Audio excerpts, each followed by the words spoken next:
అనకాపల్లి జిల్లా నాసేపట్నం పరిపాలన వికేంద్రీకరణతోనే ప్రజలకు సత్వర న్యాయం స్పీకర్ చింతకాయల అయ్యన్న పాత్రుడు. నర్సీపట్నంలోని డివిజనల్ అభివృద్ధి అధికారి కార్యాలయం ప్రారంభం.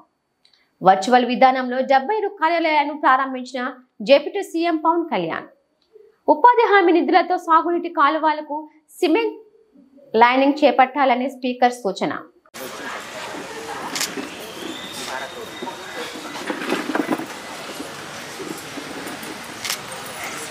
మనందరి తరఫున మరొకసారి సార్కి ధన్యవాదాలు తెలుపుకుంటూ మరి ప్రారంభోత్సవం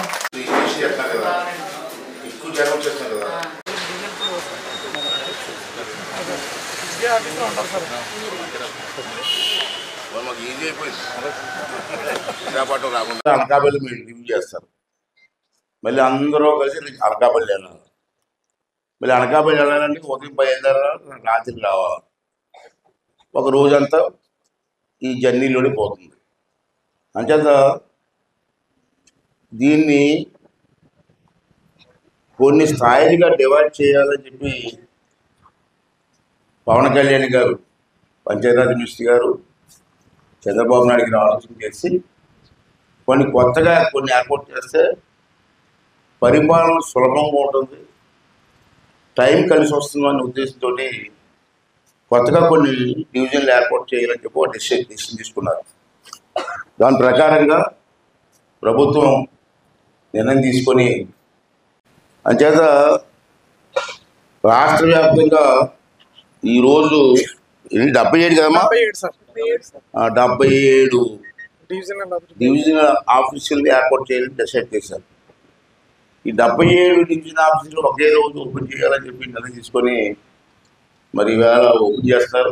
పవన్ కళ్యాణ్ గారికి కూడా 11:45 ఓపెన్ చేస్తారు ప్రభుత్వం. అంచేత టీవీల్లోని రాష్ట్ర వ్యాప్తంగా తెలియడం కోసం మన ఇంట్లో టీవీల్లో కూడా రిలీజ్ చేయడం కోసం అన్ని ఏర్పాటు చేయడం జరిగింది. దీనివల్ల ఉపయోగం ఏంటంటే టైం కలిసి వస్తుంది, దగ్గరగా రివ్యూ చేసుకునే అవకాశం వస్తుంది. ఆ రివ్యూ చేయకపోతే ఏమవుతుందంటే మండలాలు ఏం జరుగుతుందో మాకు చేయట్లేదు. ఈ మండల ఆఫీసులు ఏం చేస్తారో మాకు చేయట్లేదు. ఎప్పుడో నెలకోసారి వస్తాం మండలానికి, అప్పుడు మాట్లాడుతాం అంతే. ఇప్పుడైతే మాకు ఏమవుతుంది, రోజు మీ తాలూకు ఫలితాలకు డీటెయిల్స్ మాకు తెలుస్తూ ఉంటాయి.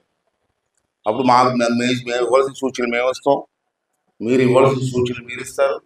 దాన్ని ఎలా రెక్టిఫై చేయాలో ఆలోచించకూడదు. టైము సులభతరం చేయడం కోసం అని చెప్పి ఈరోజు పెట్టడం జరిగింది. దాన్ని మన నర్సీపట్నంలో ఈవేళ సైట్ లేకపోతే అందాక ఈ మున్సిపల్ ఆఫీస్ అలాగే బొడ్డుపల్లి మార్చాం కాబట్టి పైన ఖాళీ కొని పెట్టుకోమని చెప్పాం. ఇప్పుడు అంత సులభతరం అయింది. మన మండలాలన్నీ కూడా ఎప్పుడుగా మీటింగ్ పెట్టుకోవడానికి దగ్గరగా మనకు అవకాశం వచ్చింది. కాబట్టి దీన్ని ఏ ఉద్దేశంతో అయితే గవర్నమెంట్ పెట్టిందో దాన్ని ఫుల్ఫిల్ చేయవలసిన అవసరం ఉంది.